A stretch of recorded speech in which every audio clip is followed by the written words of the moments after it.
We'll see you.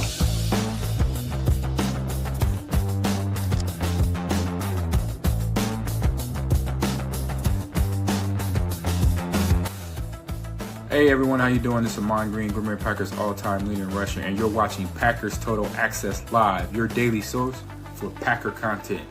Go Pack, go!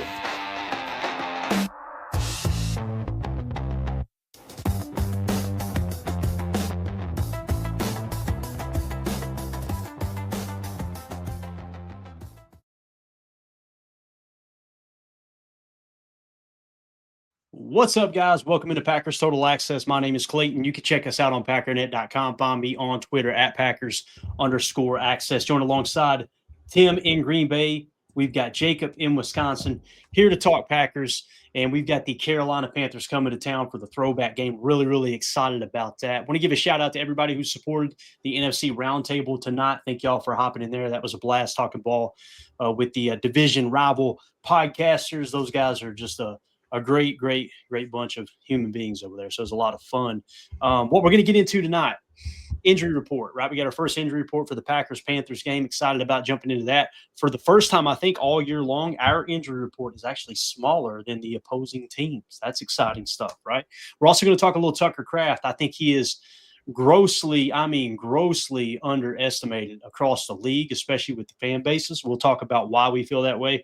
And then we're also going to dive into Packers-Panthers PFF preview. We'll talk about the betting line. We'll talk about who has the edge in every statistical category, essentially. So that's what's on tap tonight. Before we get into it, if you guys would, do that YouTube stuff for me. Hit like, hit subscribe. If this is your first time tuning into PTA, welcome. Thank you for making us a part of your evening. We're not experts. We're not insiders. We're not media members. We're fans just like you, talking Packers on the daily. So if you're looking for that type of content, make sure you click subscribe, click that bell icon so you're notified when we go live like this in the future. Boys, how we doing tonight? How's everybody doing this evening? Ready to go, man. Good work on the roundtable, Clay. Yeah, I was going to say we got a couple comments in here talking about how you did a great job. I absolutely really enjoyed those guys. Me and Tim were talking offline. It's rare that you find NFC North rivals that you can actually stand and have a conversation with, let alone kind of, shoot the poo, and just kind of have a good old-fashioned smack talk, but also talking some statistics and ball and real stuff. And it was just really, really fun to watch, man. Good job. Yeah, they're a great group of guys, man, definitely. And again, thanks for everybody who jumped in there and supported tonight as well. All right. How many times are you going to come to my press conference late? How about me being late for my own show, right? That's the last thing I told them. We were in there cutting up. I said, guys, I got to go. If they hit go live and they get my show canceled, I'm going to be mad. I'm out of here. So here we are. Let's jump into it, boys. We got the Panthers coming to town. Tim, are you going to this game, sir? No, I'll be at Monday Night Football against the Eagles, though. I remember you saying you were going to go to one, so I couldn't remember. So, yeah, I would definitely choose the Eagles. Might be up there for some of the pregame festivities, though, this weekend. You never know. We're going to party like it's 1923 all weekend long for sure. So I'll go up there and say hello to Buckets Goldenberg for everyone. Just try to avoid Brown County's finest up there. You know what I'm saying? You got to be careful. Don't be getting on the sauce too much. You know what I mean? So, all right, let's get into it, man. Packers injury report. Let's start with the limiteds, okay? Limited: Aaron Banks, Josh Jacobs, Brandon McManus, Zach Tom, Christian Watson, and Devontae Wyatt. Of all those, to me, the one that seems like they would be most likely to be downgraded or possibly not play would probably be Brandon McManus after that performance, right? Unless you guys think maybe you just let him kick through those problems. That could be the case too. I don't know, man. The way I see it, if he's not 100%, get Haversack back out there. And it's not like something where Brandon McManus has got to worry about his contract, right? He just got the extension, so he's good there. There's no reason to rush it back. We want to make sure, Tim, that he is 100% healthy for the playoffs, man. That's the main thing we need to focus on there. Exactly. I'm not putting too much, stress or emphasis on him missing, what was that, a 57-yarder or something like that he 57. missed? Yeah, I mean, that's pretty much at the edge of his range at this point anyway. So I don't think that necessarily had anything to do with the injury, but, missing a 44-yarder, clearly the right quad is not exactly 100%. And I agree with the sentiment that you just hold him out until you really feel like he's good to go, because we need him down the stretch for sure. And we've got to, have a kick is having some kicks. He's 100% since he got here. So play the hot hand or, the hot leg in this situation and hold out your veteran until you absolutely know he's 100%. I agree. Mm-hmm. Jake, anything you would add? I mean, I completely agree with that. You can tell that McManus is the type of guy that doesn't want to sit out. And I think that could be to his detriment, where he feels like, I got to get back out there. And to you guys' point, let's not do that. We got a guy that's absolute aces. He's just kicking that thing right over a mountain. McManus, let him heal up. Like you said, that quad, obviously something wasn't right, because the way that his whole setup, his whole motion just didn't look like Brandon McManus of old that we've seen. And it's no shocker that all of a sudden it happens, obviously, after he has the injury. The whole setup just didn't look comfortable. And to your point, Clayton, it's not like he's fighting for a roster spot necessarily. I mean, we paid that man. He's the money. So let's just let him get better. Let's make sure he's good to go for the stretch. Yeah, completely agree, man. In terms of the did not participates, you've got Nick Nyman, linebacker, right? You've got Lucas Van Ness with the foot injury, and you got Dontavion Wicks with the calf injury. So I think Dontavion Wicks, you probably sit him another week. Let's play that safe. You never know, guys, if you rush Tay Wicks back, right? If you rush him back and then, God forbid, another receiver go down, and now you're down both of those guys, you can kind of put yourself in a little bit of a tough spot there, a little bit of a pickle. So I say sit him down as well. So really, man, when you're looking at it, Devontae Wyatt should play. He played a significant amount of snaps, which I wasn't expecting in that game there against Pittsburgh. That's a great sign. Yep. I think you're in really, really good shape, man. And now the one that does kind of catch us off guard, and I don't have all the information, but Matt Schneidman tweeted out, Matt LaFleur says Marshawn Lloyd isn't returning anytime soon. So did we get any kind of great detail on what's going on there, or is that the only thing we heard today was just Matt LaFleur saying? I don't know. I'm not a doctor. I mean, that's what Nick Maswain's asking. He goes, what happened to Marshawn Lloyd? LaFleur made it sound like he's still a long ways away. I did see somebody too in the chat saying basically like really bad news about Lloyd. So if you do have some clarification in there, okay. So Jen said no more details there. Yeah. So that is, it's just weird. His whole career trajectory has just been kind of weird. It's the same. We knew this when we drafted him, though. I hate to keep going back there, but like he had issues with the hip and in the hamstring and stuff at USC. We knew this. I don't think anyone anticipated that we'd be into his second year and not seeing more than, what does he have, 10 or 11 snaps since we drafted him. So it's just an unfortunate situation at running back right there. That's not a knock on Marshawn Lloyd, but like it's just unfortunate that he's not available, right? Can't make the club in the tub. Yeah. Man. Do you mind if we get rid of this? It's not get rid of, but do you mind if we highlight this super chat from King Trong before it gets too lost in the shuffle here? King Trong, also known as AKA King Likes Scary Stories now, says 87 is living his best life this year, and I love it. Absolutely could not agree more. I think that just what's even, do you guys see that clip of how everybody, when there was a fight breaking out? Oh, it was so good. Dobby's on the sidelines twerking. Yeah. It's like, I'm gonna see if I can find it. It's gonna be worth it. It's gonna be worth it. His mental health definitely seems like he's in a way better place for whatever reason. I think that he understands his role on this team. And I don't know about you guys, but the idea of us trading him, I don't want to hear that no more. I feel like he's one of the heart and soul of this offense. What are your thoughts, Tim? Don't put that name in my mouth right there. That's right. Don't even talk about trading my boy Romy Rome. I don't want to hear it anymore. Certainly a valid piece of the offense. You can say what you want. You can call him a possession receiver all you want. You can say that he's not blazing fast, field stretching guy. I do know that other than maybe Tucker Kraft, I mean, on third down, you're going to Rome and we're getting a conversion. He's probably one of the more sure-handed receivers we have. And we've got a lot of guys that have really stepped up their game as far as catching the ball. But Rome is, if he's proven anything these past couple of years, it's reliability and availability. Other than the few concussion scares and stuff, like we haven't really seen Rome miss a lot of time. So he's available and he's effective when he's on the field. And, we got Scoot back in the fold now. We've got a young Matthew Golden who's going to break out at any minute. And then we got the Birdman, Jay Reed, coming back before you know it.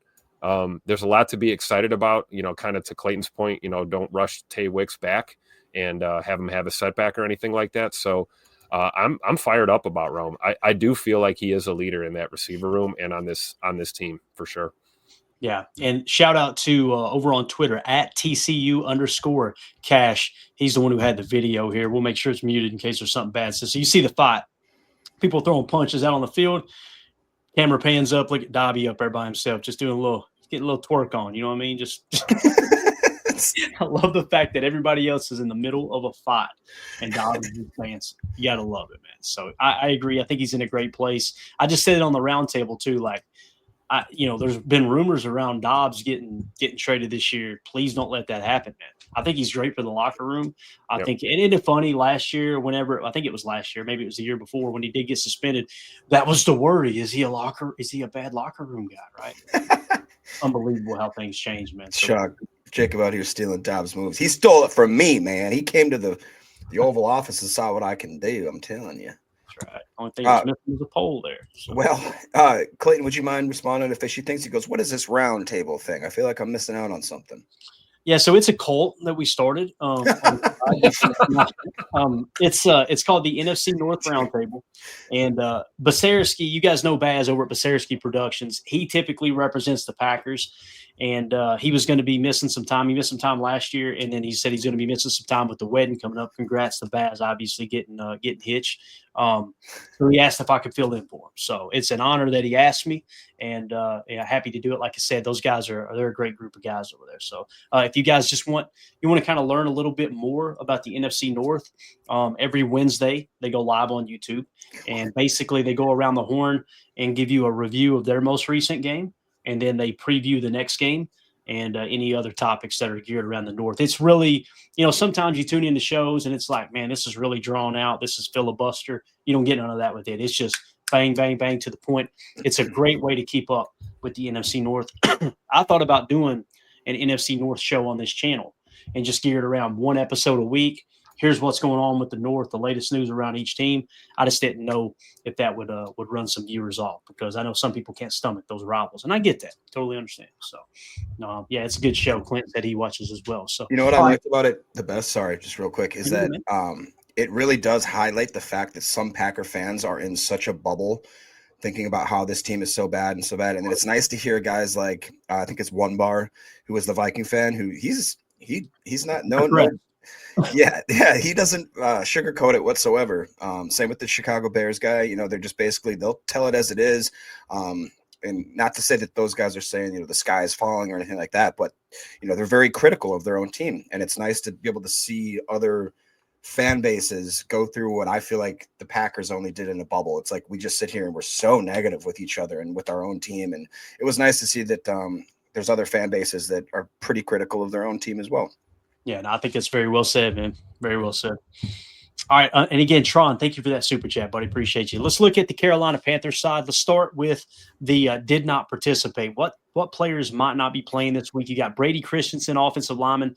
Andy Dalton, quarterback with the right thumb, did not participate. There's rumors. I've heard rumors, but the guys on the roundtable, it seemed like they seem to think Andy Dalton would be the quarterback this week. Maybe they didn't dig too deep into it, but you guys let me know in the chat if you've heard anything geared around whether or not who is it? Bryce Young, am I thinking right? That's their normal starting quarterback. Whether or not he will be playing this week, because that would be huge. You talk about a team catching a spark at one of their low points if Bryce Young were to play, and I think currently we're sitting as 13-point favorites, so that would probably swing a touch, I would imagine. But the Red Rifle, Andy Dalton, battling a right thumb injury there, did not participate. You also had Cade Mays, center, with the ankle/knee, did not participate. Taylor Moulton, tackle, did not participate.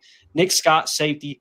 Princely Umana-Melon, outside linebacker with the ankle, did not participate. Trayvon Wallace, linebacker, did not participate as well. I think I heard somewhere that they could be down 3 starting offensive linemen. And you're talking about a team that's already, they 25th, I think, in turnover differential on the year. Yeah. Their run defense is absolute trash, so look for LaFleur to get the running game going this week. And if they do try to stop the run, they have to allocate extra resources to stopping the run. Don't be surprised if things really open up for Jordan, because their pass defense, I want to say, is somewhere around the 16 or 17 mark, depending on which metric you look at. So I think what I've seen too, at least on the Sleeper app, on the NFC North Roundtable is Josh Jacobs is set at like 65.5 or 63.5 yards. If he's healthy, you got to be careful with that because the calf injury, and we know he, didn't have quite the results we expected last week. Although I think it was they were loading the box with him in the game, and then Emmanuel Wilson come up and they were lighting the box. But I also think with Josh too, it's probably load management. Also, we're getting to that nitty gritty halfway point of the season here, and you want to keep your running back one healthy as much as possible, especially when he's dealing with a calf injury. So, it could be scheme, but it could also be load management for Josh. What's crazy too is even though he's a little bit in a quote unquote drought, maybe he's still putting up tutters left and right. Like the guy's just a scoring machine and impacting the ball game, right? Making our team better for sure. Definitely. So that's pretty much you see Bryce Young is the with the ankles, full participation. So I imagine he is going to play this week. Let's go to the chat, see what everybody's saying here. Biz 1987 says there's a ton of content creators for the Packers. I like many, but learn the most on this show, even though it sucks. Thank you so much, Biz, for the kind words. We appreciate you, buddy. And then Fishy Thing says, I watch a lot of other Packer YouTube shows as well. Not kissing arse, but this one is legitimately my favorite. I was watching just the tape breakdown shows until I realized they went live. So thank you so much, man. Appreciate you, Fishy. You're the man, buddy. And again, it's just all about learning from each other in here, man. That's what this show is all about. That's why it's Packer Fan Total Access. And the Total Access name is exactly what it sounds like. We wanted to try to approach each and every game week the way the team, the coaching staff, the front office does, right? And what that means is, look, we get in here, we review the tape, right? And then we dive into the injury report. The coaches, that's what they're focused on right now. All right, who needs to get reps this week? Who doesn't? Who might miss the game? So we got to get certain backups at certain positions ready, right? And then we dive right into the game plan, the matchups, all that stuff. And then, of course, you got the pregame shows, the postgame shows. So just trying to bring it on a daily like that. And the best way to support the show, obviously, is to do so at patreon.com/Packer Fan Total Access. All right, let's shift gears here, boys. Let's talk a little Tucker Kraft, man. I still don't think he's getting enough respect. Now, obviously, Jordan Love, if you guys watched the early afternoon show we did, Jordan Love, he won an NFC Offensive Player of the Week. Listen, Tucker Kraft could have gotten that award too. If Jordan had if Jordan hadn't cracked the 350 mark, I think Tucker Kraft might have been a little more of the representative than Jordan Love because he went absolutely off in that game in Pittsburgh. When the game's on the line, think play or not play, and you're seeing that with Tucker Kraft. Essentially what you're seeing is Jordan Love looking to go to Tucker Kraft when he needs a play, and I think that's absolutely huge. Now let's talk about where he ranks in terms of the rest of the league at the tight end position. In yardage, Tyler Warren is currently leading the way at 492 yards and 3 touchdowns. Tucker Kraft is currently third at 469 receiving yards behind Travis Kelce and Tyler Warren. So you see Tucker is still showing he's only played in 7 games, okay, and the other 2 guys have played in 8. So I'm assuming that will shake out after this week. I think this week is the final bye week, right, guys? Am I thinking right? Yeah, I believe so. I think that's correct. Yeah. And then we have trade deadline next, right? That's correct. Yeah, next week's the trade deadline. So I think maybe you guys let us know in the chat, correct us there, and let us know when the bye week or when the final bye week is for the remaining bye week teams. Because Clayton, sorry about that. Are you surprised? Because we've talked about how the tight end position is kind of a tough skill set to come in and be able to master as a rookie, whether, because you have to have so much, you basically got to know every single play in the playbook. You got to know what the offensive line is doing. Does it surprise you that Tyler Warren is a rookie, number one? You got Oronde Gadsden, who I absolutely loved in this draft. You got Harold Fanning Jr. You got 3 legit rookies in the top 10 in major metrics. Does that surprise you? Without watching their tape and understanding their exact schematics, I can't say one way or the other. I mean, on the surface, yeah, it looks kind of surprising. But if it's something that they just got these guys flexed out and, hey, go run a route, and you're seeing these are heavy receiving numbers. So when we talk about that curve for a young tight end coming into the league and trying to learn to be able to be implemented in the offense immediately, typically that stems from, and Matt LaFleur always said it best, he would always say that, a tight end has to learn what the receivers do, right? They have to learn the choice routes in that aspect, but they've also got to learn what the offensive line does. They also work with the offensive line coach from time to time. I'm sure Tim has seen that from time to time in training camp, things like that. So in that regard, if you're a true Y, a true attached Y that can flex out, there's probably a little more of a learning curve. But if these guys are being utilized, and I don't know, they may not. They may be used as true Ys. But if they're used in just, hey, yeah, we're going to attach them and they're going to kind of learn as they go, but also go out there and give me a post route. Go out there and give me a dig, that type of thing. There's a little less of a learning curve. But yeah, on the surface, I think it is pretty impressive that you got all these young guys kind of stepping right in and having success for sure. So, we got breaking news. United Bates reports Week 12 is the official last week of buys in the National Football League. Thank you. The reason I asked that question, Tim, is because these numbers are a little skewed, right? You got some teams playing more games than others, so just take that with a grain of salt. And we're going to mention that the only 2 tight ends that have more receiving yards than Tucker have played one more game, so that's worth mentioning. And I believe there's only one tight end with more touchdowns than Tucker. Correct?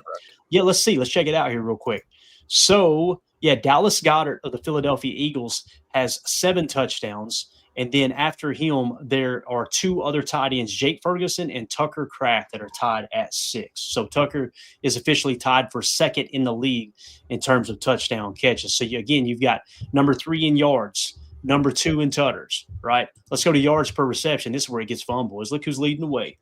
15.6 yards per reception. Wow. Tucker Kraft leads the NFL in that statistical category. Behind him is Dalton Kincaid at 14.8, then Rondé Gatson at 14.3, Ty Warren at 13.3, Travis Kelce at 12.8. So again, Tucker Kraft in that metric first in the NFL in terms of yards after catch. And Tim, this is the big thing, Jacob, as well. I want to get your all's take on it. That's what Tucker does well, right? Yeah. Matt LaFleur does a great job of scheming him open, although we've seen him make those top window throw catches. We've seen that time and time again. He's got the ability to use the body to shield the defender. He's got great hands. We talked about how he didn't have a single drop there. I think it was his rookie. Was it his rookie year he didn't have a drop, if I remember correctly? It was either his rookie or his second year he didn't have a drop the entire season.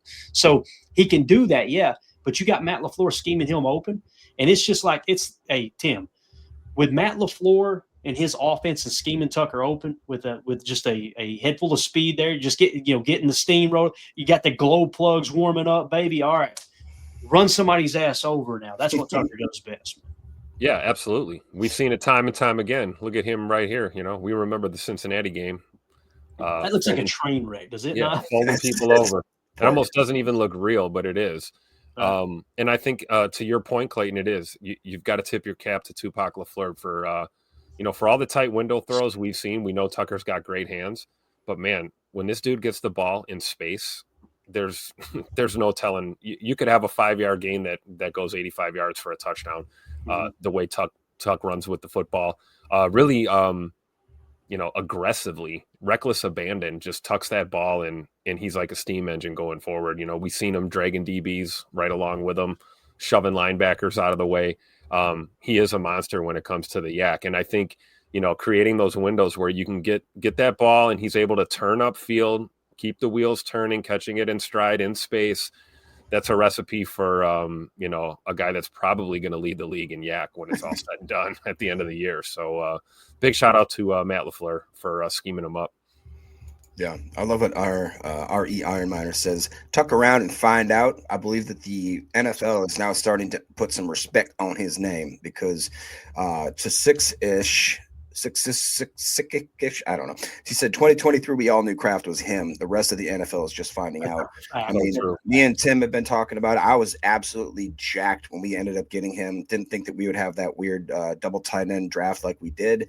The fact that like people say he's just like, to Tim's point, it's been a long time since the Green Bay Packers had a tight end that was an absolute game changer. And to Tim's point again, you could dump a 5-yard out, and I have full capability, belief that he has the ability to take that thing to the end zone. And it seems like it's almost effortless where he looks for contact still while he's doing this. Like, he's running through people, but he's like, he doesn't shy away from contact. Like, and then you got Scoot and Malik Heath blocking downfield for him. Forget about it.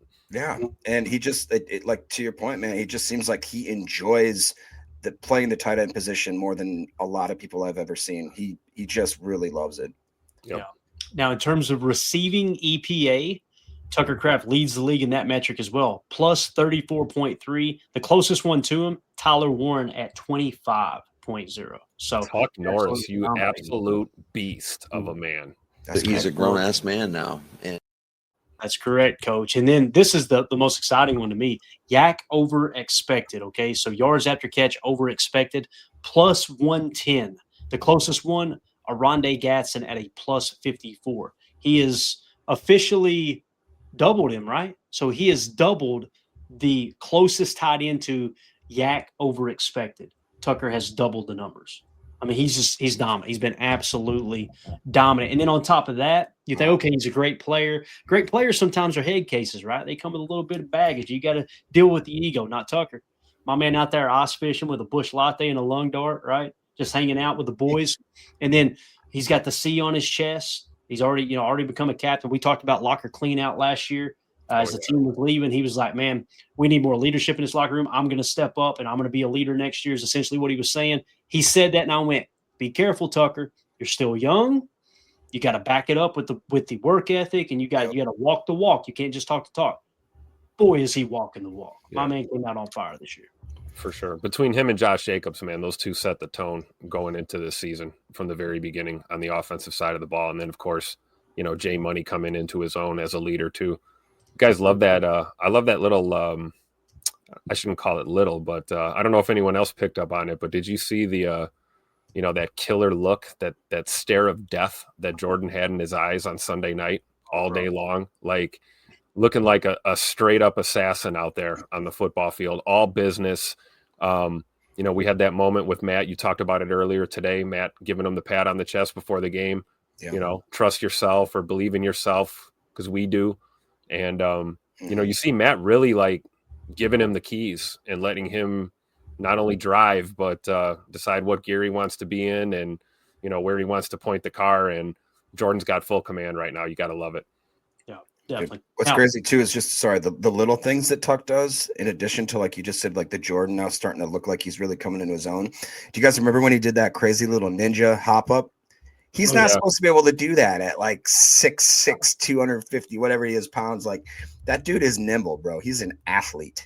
Yeah, no, he's a dog, man, for sure. And this is what's crazy, right? So we just talked about all the important statistical categories, Tucker's top 3 and everything, right? PFF has him graded as the 10th highest graded tight end in the league, essentially. That's overall offensive grade, okay? That's 10th highest. When you sort it by receiving grade, he is 3rd in the league. So what's that tell you? It's probably his blocking that's bringing him down. For whatever reason, they don't have the run blocking up here right now. However, they do got his drop graded at 49.8. What the hell is that? How do you come up with that number? How many drops? They got hold to the wrong stuff.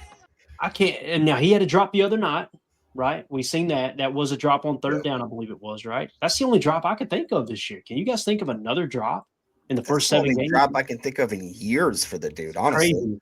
So that's bringing the grade down. Obviously, we can't see the run block grade, which seems like every week, Tim, they grade him bad on run blocking. We watch the tape and we go, we just seen him help run a duo block, sealed off the gap that Josh Jacobs ran or Emmanuel Wilson ran into on that toss, and then he gets to the next level and seals off the backer. So it's like, again, Papa Scoot, he did our talking for us, right? When he roasted PFF for their blocking grades. Yeah, because the tape doesn't support, what they're grading these guys out. And let's be honest, it's not just Tucker Kraft, it's not just the Packers. This is everyone in the league. I don't think anyone's immune. And I don't think we're ever going to know exactly what their formula is or, how they're grading these players. But, shout out to Papa Scoot, man, because, he did what we like to do, right? Go back and watch those plays. You talk about NFL Pro, you can look it up, you can watch that snap, and you can watch it from multiple angles and really see what's happening on the field. And then you try to hold that up to the PFF grades. Sometimes they don't make sense, and sometimes they do, right? Sometimes we see guys right on the money with the grades. So, it's like we always say, it's not gospel. It's just another factor that we like to use when we're analyzing, these players in the game for sure. Yeah, we try to cover all the bases, man. We try to cover it with the PFF data. We hit it with the NFL Pro GPS tracking data. We got all the stats, the analytics. Then we take that last game and watch the tape, right? So go ahead, Jake. What are you going to say, man? Nothing. Just fishy things with a funny comment. Sometimes PFF stands for pretend football facts. And then Jen Wright in the chat saying kip up is actually a gymnastics move. I didn't know that that's what it's called. I thought it was just that. You guys remember the movie Three Ninjas? That's where I learned how to fight. Okay. All right, there you go. I could have swore you learned how to fight from Nacho Libre. Hey. Look at that guy right there. That's true. Save me a piece of that corn. Save me a piece of that corn for later. All right, so that's going to do it for Tucker Kraft. Listen, guys, if you're watching this video back later, let us know in the comments. What do you think about Tucker Kraft? Where would you rank him? Would you rank him top 3, top 5, top 10? Or are we just blowing smoke here? Has he not arrived yet? Where would you put him across the tight end ranks in the National Football League? We want to hear from you in the comments. Also, hit subscribe and click that bell icon so you're notified when we go live here in the future. All right. Spoiler alert, I put Tucker at number one. Number one. Best tight end of all tight ends in the entire league. Number one. Absolutely. All right.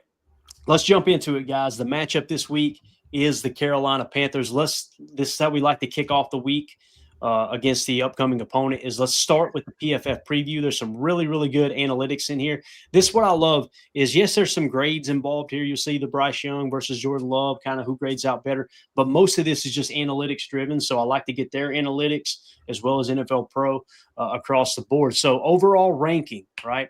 They've got the Packers ranked second overall. The Panthers are 24th. When you go to the defensive side of the ball, the Packers are ranked 11th. The Panthers are ranked 24th. When you go to the offensive side of the ball, the Packers offense, fire Matt LaFleur, right? Third best offense in the league right now. And then you've got the Panthers sitting at 26. In terms of strength of schedule played, they're very similar. The Packers have played the 24th toughest schedule, and the Panthers have played the 27th. So both of them have had somewhat of an easy road so far. It's funny, we were talking about going into the first quarter of the season was just going to be this rough stretch for the Packers. Then you look up in the strength of schedule, what happened? I thought we were supposed to start 0-2, right? You remember that talk, guys? Because, the front side of the schedule. So this is why I don't put a whole lot of stock in strength of schedule, because all it takes, that's off-season talk is all it is. You get a quarter of the way through the season, and nothing is the same all of a sudden because the parity across the league, right? So in terms of average offensive snaps, the Packers are sitting at 65. The Panthers are at 69%. 65%. 65%. That's what The Packers are passing the ball 57% of the time. The Panthers are passing the ball 59% of the time as it sits right now. EPA per run, they are better than the Packers at a 0.01. The Packers are currently at a minus 0.05. However, EPA per pass, Matt LaFleur and Jordan Love carving up the league at a positive 0.29. I think Jordan Love is second right now in the league in EPA per drop back, only behind Daniel Jones, and it's literally 100th of a point, or however that breaks down. And then the Panthers are minus 0.09 in EPA per pass. But you got to keep in mind, some of that's been with Andy Dalton. You're going to have Bryce Young this week is what it's looking like. And when you look at the PFF preview for the quarterbacks, you've got Jordan Love at an 81.5 now, Bryce Young at a 67.3. Passer rating when clean, when Jordan Love has a clean pocket, 135.8. And Bryce Young, 84.4. We know Bryce Young is a mobile, very good athlete in terms of a quarterback. His passer rating under pressure is at 84.6. Jordan Love's is a 46.5. So they got a slight edge there. And again, he hasn't played near as many games as Jordan Love this year. I'm assuming that's the case. Big time throw percentage, however, Jordan Love, 4.71%. Big time throw percentage for Bryce Young is at 3.72. Turnover worthy plays, Jordan's at 2.75. And Bryce Young is at 2.97. Power rating, Jordan Love 4.5 and Bryce Young 1.5. That ranks Jordan 7th. And, of course, Bryce Young in the 24th spot. Any of ththose metrics you guys want to hit on, I want to get your all's take. This feels like a game the Packers should win. We'll talk about the point spread here in just a second. Again, though, any given Sunday, man, I think the matchup here is you need to establish the run early because their run defense is cheats. Yep. Absolutely. And give Josh Jacobs the opportunity to get those wheels turning again. Let's get him over 100 and maybe a touchdown or two. Utilize him in the pass game, of course, but I'd like to see Josh have a big day on the ground for us, get that run game going. And just looking at the quarterback comparison too, you know, you talk about Bryce Young being a mobile quarterback. It really explains why, you know, he's nearly the same passer, whether he's clean or under pressure, because he's a guy that's going to step up, step out, roll, tuck it and run. Those are things that you have to concern yourself with. Granted, this is his first game back in a while. Granted, he's playing behind that offensive line, and he's going to have to deal with our pass rush. And, you know, he's going to have to deal with those joker looks that, you know, we basically made Aaron Rodgers' day a living hell on Sunday night in the second half with that. So, you know, you got a young quarterback, no pun intended, Mr. Young back there. I see what you did there. Against some grown-ass man up front. You know, you're right. We should, you know, take care of business, but you can't overlook any opponent. Nobody is a reflection of their record. You know, once we snap the ball and start playing, you know, any given Sunday, it's the old cliche, but it's so true. So I think you have to account for Bryce Young, because we've seen quarterbacks from subpar teams come into Lambeau on a Sunday and light us up on the ground. And it's not a pretty sight. And quarterbacks, in my opinion, that, you know, are as good, if not even worse than a Bryce Young, that have done it to us before. So you have to take that into consideration on Sunday when you're scheming up your defense. But I think the best answer is a good offense, like you said, Clay. You know, establish that run, move the sticks all day, and, you know, keep your opponent's offense off the field. That's how you win ball games.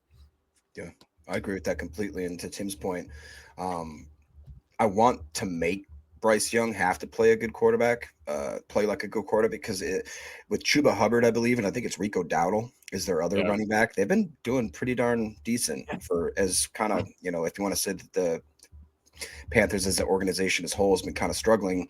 In addition to what Tim just said, Bryce Young, I think, is ascending still.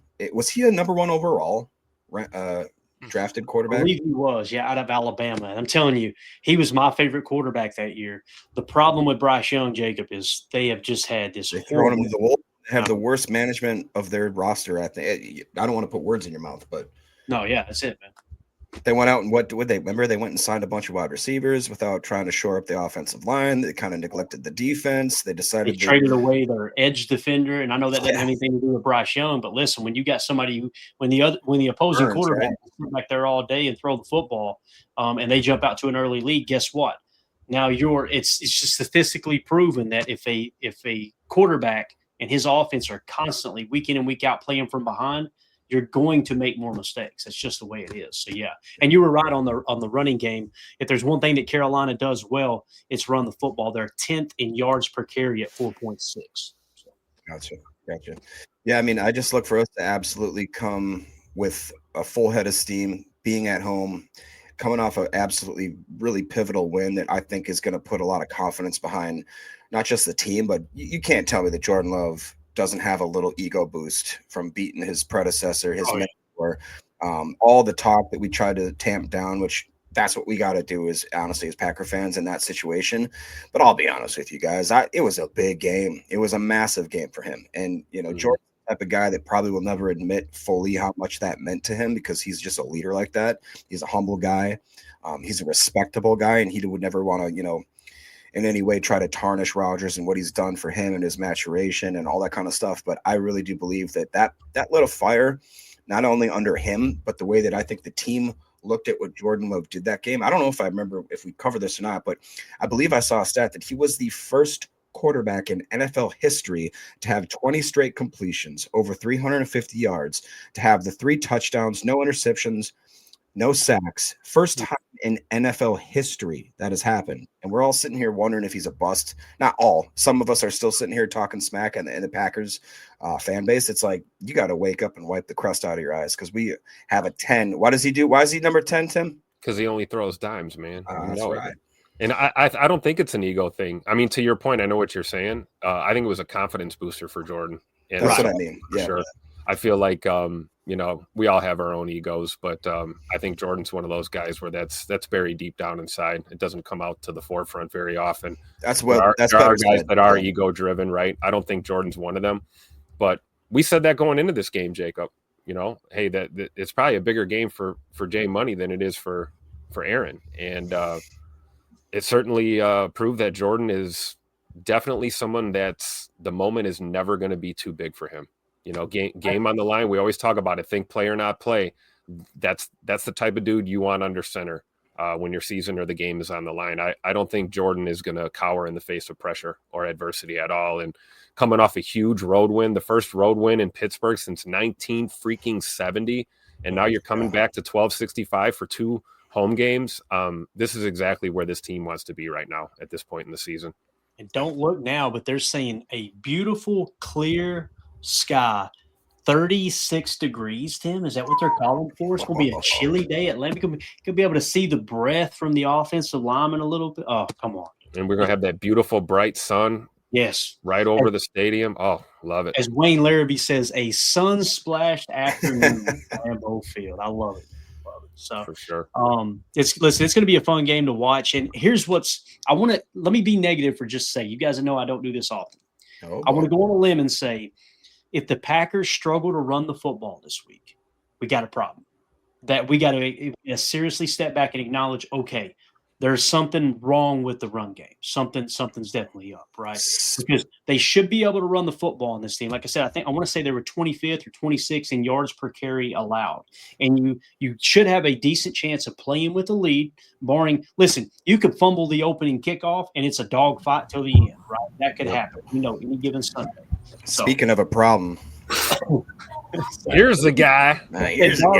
Fresh from Top Golf. What's up, Excelio? Must be nice, man. You slicing them or hooking them? What's going on? Whichever way is to the right. I know Emilio. He's a hooker. Yeah, whatever way is deep and to the right. That's all about. Are you a right-handed golfer? Oh yeah. Yeah, you're slicing it, buddy. Slicing. Yeah, so I just turned myself to like 10 o'clock. There you go. Yeah, so we're good. Emilio, you got to do the Happy Gilmore approach. I was thinking about it. That's all you need. And then you fall into the net at the Top Golf. Oh yeah. Hung out in there. And multiple people do that, boy. Just go to YouTube, right? Unbelievable. Hey, Emilio, do me a favor. Check your mic just in case it's stolen there. Well, we know you stole your mic from Best Buy, but just make sure we can get good sound quality out of you. All right, so let's talk about the line, the betting line. Again, we talked about the weather, right? It's going to be a beautiful day. About mid-30s, mid to upper 30s, clear sky. Fox is going to have the broadcast. Looks like point spread. The market has us as 13.5-point favorites as it sits right now. PFF Analytics has it closer to 12.3. Okay. Now, when you're talking about where the money's at, 57% of the money is on Green Bay to cover that 13.5. If you guys know me, I don't bet on Packer games. If I were to bet on this game, I would probably take the Panthers plus 13.5. I honestly think I would tease it to 14.5. Is probably what I would try to do if the line doesn't change, and I couldn't imagine it would go in that direction. But regardless, the money line, however, just winning outright, 86% of the money is on Green Bay to win this game. And the juice is on the Panthers at 650.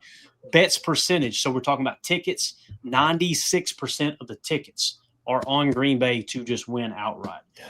So heavy favorites to win this game. We know that doesn't mean anything in terms of what could go wrong on Sunday, but I think this is a good indication of that high that Tim was talking about, Emilio, coming out of Pittsburgh. You got Jordan Love, who's as confident as he's ever been. You got Tucker Kraft, that's playing great football. Obviously, Micah Parsons and Rashawn Gary are just screaming after the quarterback. Edgerrin Cooper, he's the one who set the siren off this week with the ball king, right? Punching that ball out there in the fourth quarter, huge play. I feel like the DBs played well personally.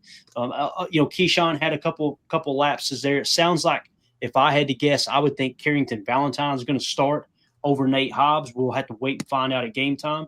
But what do you think, Emilio? This feels like one of those games we may be going live in the fourth quarter, or we're all going to be extremely pissed off during the postgame show. Nothing in between. Oh, yeah.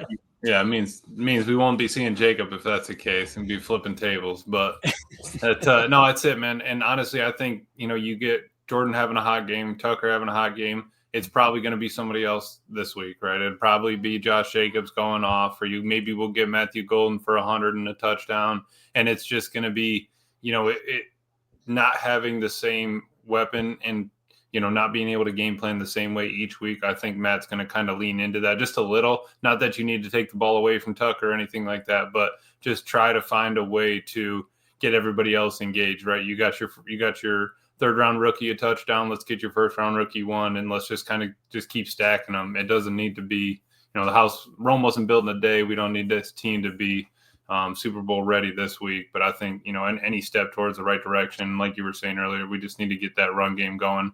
That wall up front needs to just start grading. Like it.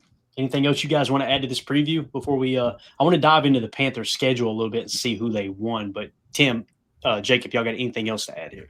Yeah, establish the run. Did we mention that? Pound the freaking rock. Let's go ahead and try and force the issue a little bit. Let's make it a point to run the football. We're at home.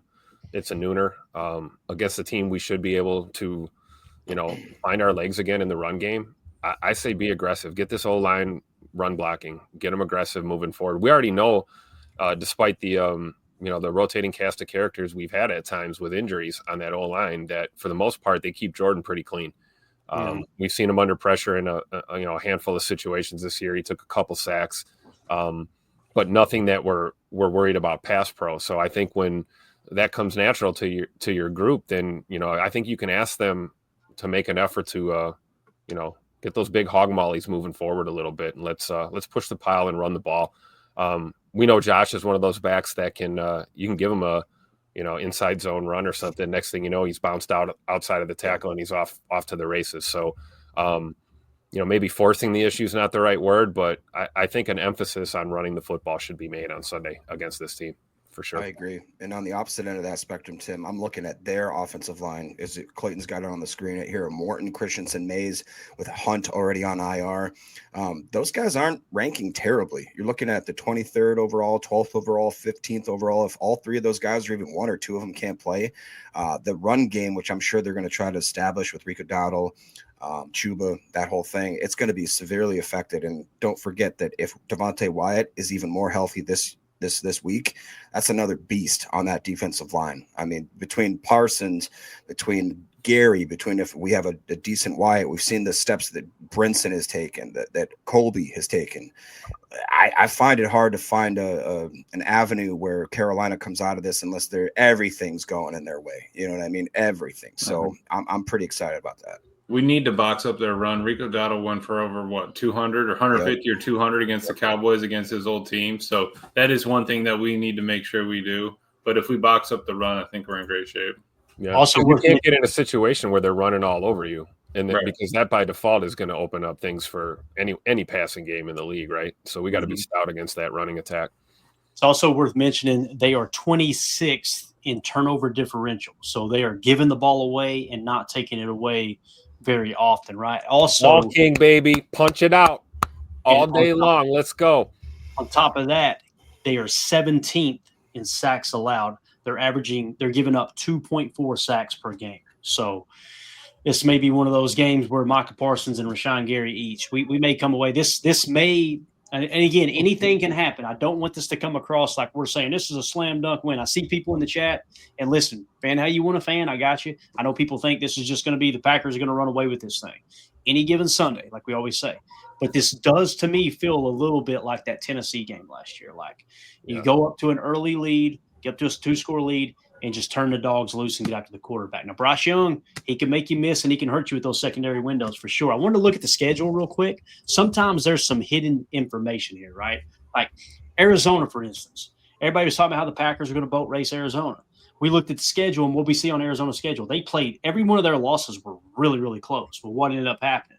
The Packers, they beat them by 4 points? Is that what we ended up beating them by, 3 or 4 points, something like that? So with that being said, let's see who the Panthers have played. Week 1, they lost to the Jaguars 26-10. Week 2, they lost to the Arizona Cardinals 27-22. So that was a 1-score game. They beat the Falcons somehow 30-0, right? They lost to the Patriots 42-13, so they got blown out there. They beat the Dolphins 27-24. They beat the Cowboys 30-27, the Cowboys that we tied, right? And then they beat the Jets 13-6. I wonder if that went to extra innings there. God, what a win. And then week 8 last week, they lost to the Bills 40-9. So you can kind of see some of these games they're getting their ass handed to them, and other games are winning games they should be losing, right? Hey, Emilio, this looks like another keep them at or under 20, and we get the dub, right? Absolutely. I was just taking a peek. Panthers are 27th in the league, 19.2 points per game. They are 24th in the league at minus 38 in point differential. Packers are 10th at plus 43. But the only number that really caught my eye was the record in close games. Panthers are 3-1. We are 1-1-1. So that would be the only thing. As long as we can get ourselves out to a little bit of cushion, give me 7, give me 10, and then we're off to the races. But if they keep it to a one-score game by the fourth quarter, we are in for a scrap. Absolutely, for sure. Yeah. All right, so there you go. And last thing I want to hit on real quick. Let's go to the questions for the show. I want to lay the foundation for something. I'm throwing around an idea, guys. So we've got these questions for the show here, and I've neglected it. I apologize, right? Things have been crazy. The season gets going. I'm trying to find time to break down the tape for Chalk Talk. It just gets a little rough. I would like to start doing a weekly show at some point, especially with my work schedule slowing down, that we're going to call Mailbag, okay? And essentially how it's going to work, questions for the show will get top priority along with Super Chats. And then anybody who's in the chat, if we have time, if there's no Super Chats and we've moved beyond the questions for the show aspect, all you got to do is put in the chat MB or a mailbox, a mailbox emoji, right? And that tells us this is a mailbox question, okay? And that would just be us kind of hanging out, chatting, answering questions from the chat in rapid fire succession. So I think that would be really cool. I want to give you guys more of a voice in the chat. But it's going to have to be kind of an extra show. Like I'm hoping I can do it like maybe midday or something, right? If I've got extra time, I'll just throw up in the Patreon, hey, we're going to do a mailbag episode. And then, like I said, Super Chats will be prioritized. And anybody who puts MB or the mailbox emoji there as well. And you can do that over at patreon.com/Packer Fan Total Access. Let's get into the questions here. We got Murph in the house. Before him, though, Murph. First, we've got Pack Rob, who says Dirtbag Watch. Land. Did his mama really name him Land Clark? Or is it Landon Clark? Somebody give me some information on this dirtbag. Land Clark is the head ref for us this week. So, Tim, you doing any research over there? I'm going to pull up a tab and see if we can get some statistics on this dirtbag. They're all dirtbags. They're all equally dirtbags. Forget about it. We got to beat the refs and the Panthers on Sunday. Hopefully the spirit of Buckets Goldenberg will be with us on Throwback Sunday. His name really is Land Clark. She did not Land Clark? Yeah, she did not want him having babies with any females, that's for sure. No. LC? He went by LC his whole life for sure. Okay, hold on. We got our Jamie in the chat right here. United Bates says his name is Vincent Land Clark. He was born March 20th, 1962. Age 63 from Santa Barbara, California. Thank you, Bates. Security number, Bates. Bates all over it. Bates ran an NCIC check on him. What's his blood type, Bates? Come on. Unbelievable. I got a visual on this dirtbag. Yeah, scroll on down, Clay. I got you. Oh, do you really? Where at? What are you talking? Oh, in the chat. Look at Emilio using the technological advancements here. Look at this dirtbag right here, guys. Wow. Looks like a terrible guy. Look at the battery percentage, man. I need to charge this thing. You irresponsible. Click on it, Clay. You got to click on the guy. That way listen, I got something better, Emilio. I can't handle your mediocrity. J. Cole. So mean. What he said? Man, what a square ass name. What a square ass name. It's true, man. That's almost as bad as Clayton. You kidding me? Really rough right there. All right. You. So for the week, we do this every week. We've got, looks like he's trying to violate somebody here on this image, but we'll pull it up here. Bang, that dirtbag right there. Okay, there we go. That Jacob, looks like he's saying, hey, New York called me in the earpiece, okay? I got to listen to what they tell me. It looks like Jacob about to get fired from the club, too, man. You got to keep them hands down. You know what I'm saying? No, but he probably really do. Jacob talked to. Dude's, 63? So, I mean, it's about right around that age there. There you go. Oh, we're going to give him some really? Cheesehead Murph said, do you think they get a deal done with Dobbs before the end of the season? My answer would be no, okay? Because I think Dobby, his market, I feel like it's increasing a little bit. And I think the Packers blueprint, they probably got the number they want him at, right? Just like Quay Walker. And as these guys continue to perform, I think they're going to kind of price themselves out of Green Bay's range. I really do believe that. Does anybody else agree, disagree? What's your all's take on that? Real quick, we'll go rapid fire, wrap this thing up before I get divorced. I hope they're close. I really do. Yeah, I really do, because the market's just going to continue to go up, I think, the longer this goes out. And if they're serious about, keeping Rome around, I mean, look what they did with Scoot. I mean, talk about a smart move to keep Scoot in the fold for another year, and then give yourself an opportunity to, we always talk about they can't keep all of these guys. I mean, it's a pretty good chance we could keep this core together for a while. And I think the sooner they get something done with Rome, the better, for sure. Yeah. Forgive me if I'm wrong, but did they secure Scoot's contract after he got hurt, or was it prior? Yeah. So it was after. So I think that right? They understood.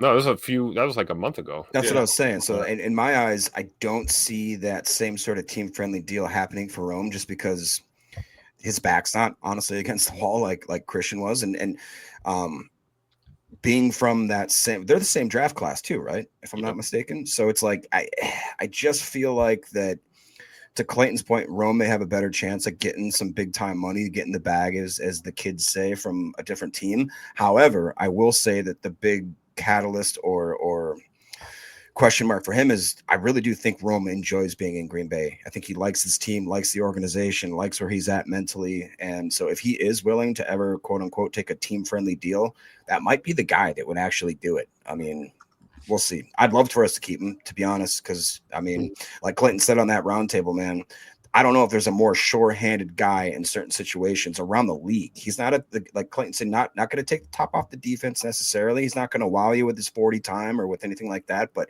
he's about as steady as they get. Yeah. And I will say this, for what it's worth, you've seen Matthew Golden playing a little X. He was playing a little X against Pittsburgh. So that makes me think they're getting him. Remember what I said originally?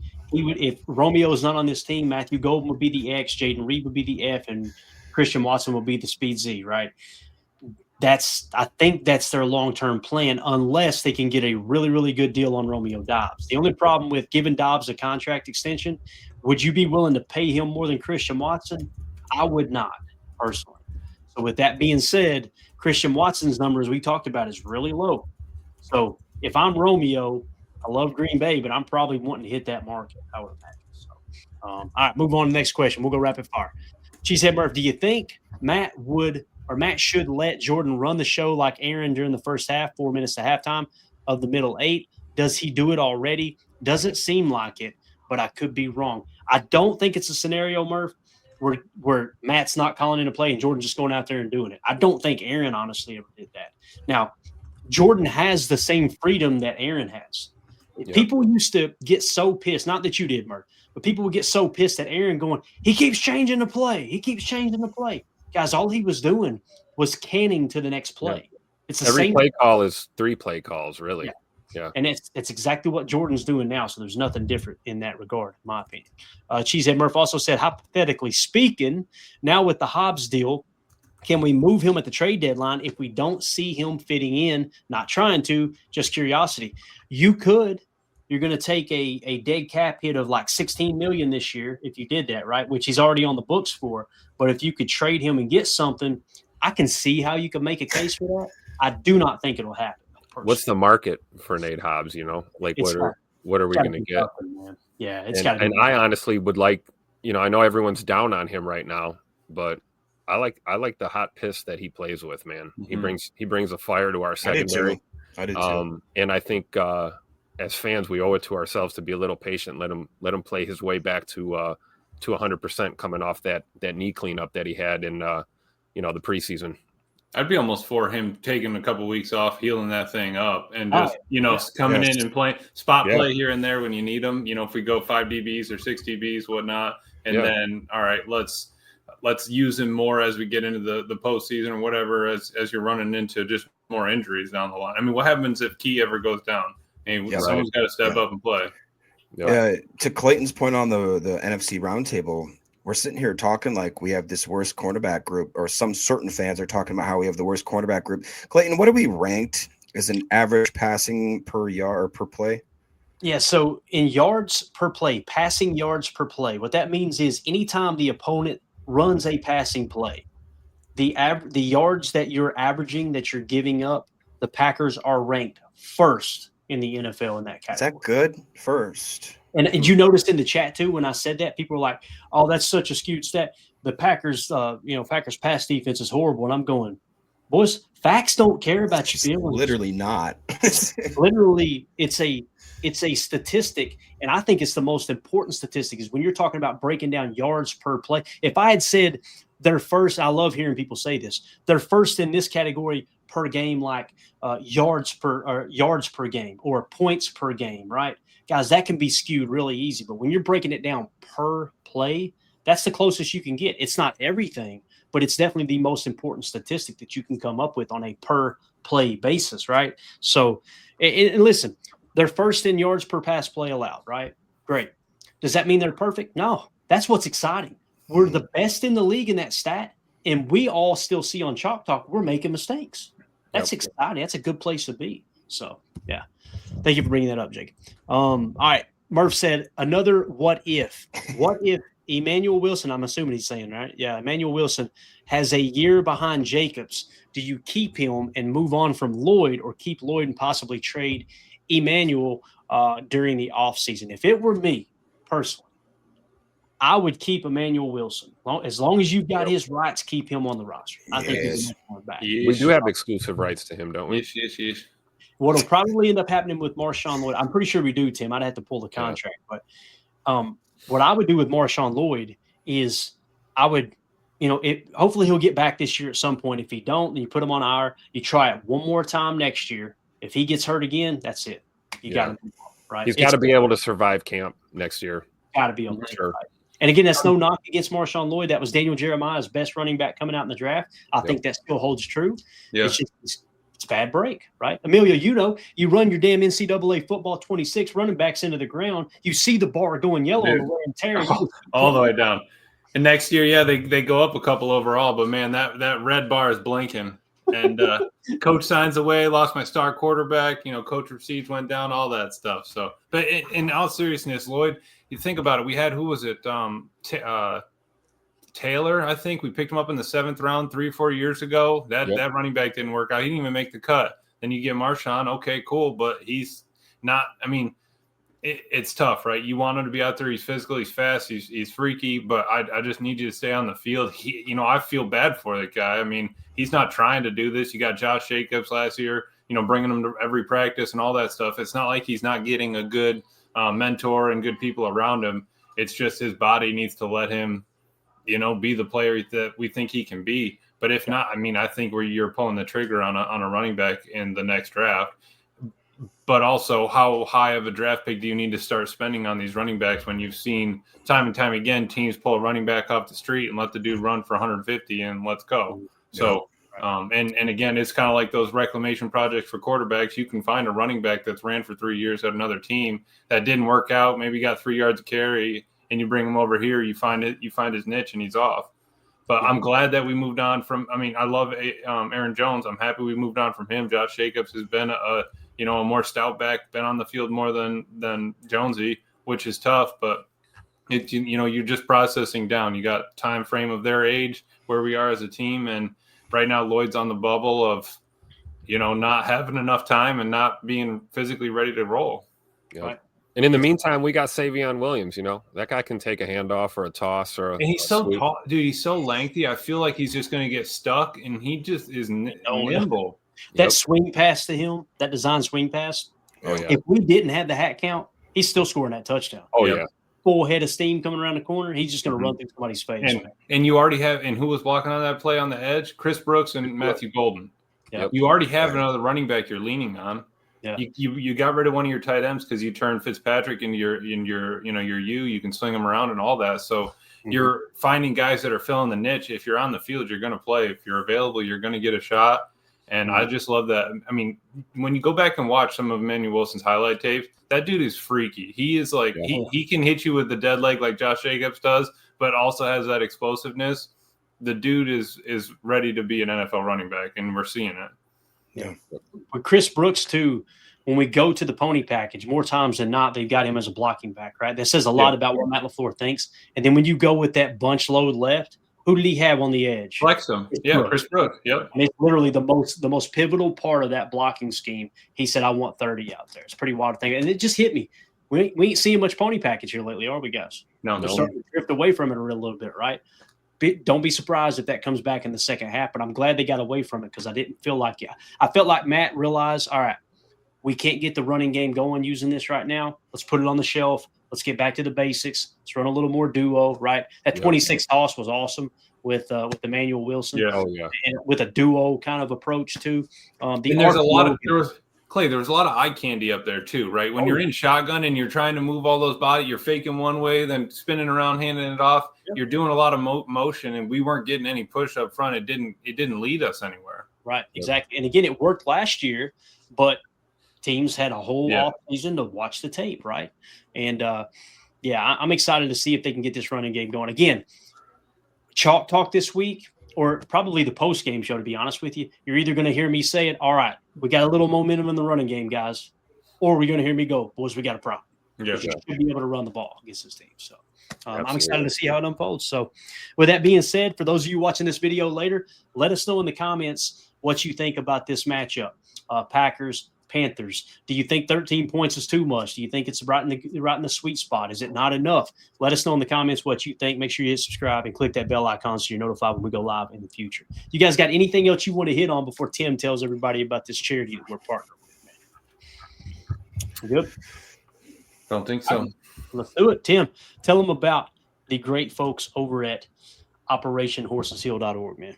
Yeah, absolutely. Rachel and her husband, Rooster. Got to love a name like Rooster, right? Rooster. You already know. I'm probably related to Rooster, man. I'm telling you.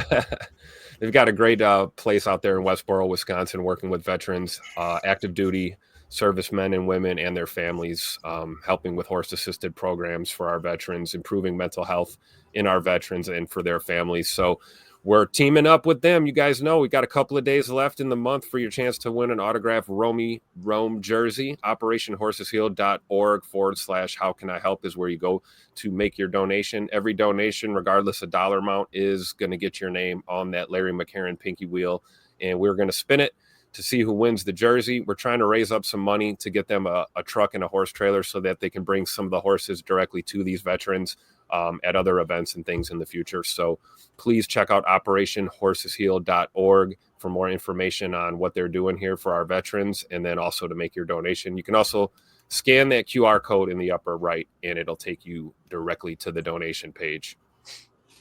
All right, awesome. Thank you for that information. Again, OperationHorsesHill.org. You can go to my Twitter account at Packers_access. You'll see a tweet pinned at the top of the page. The link's right there. Just click on it, go to the link. You can make a donation from your phone. You can make a donation from your computer, wherever you're at.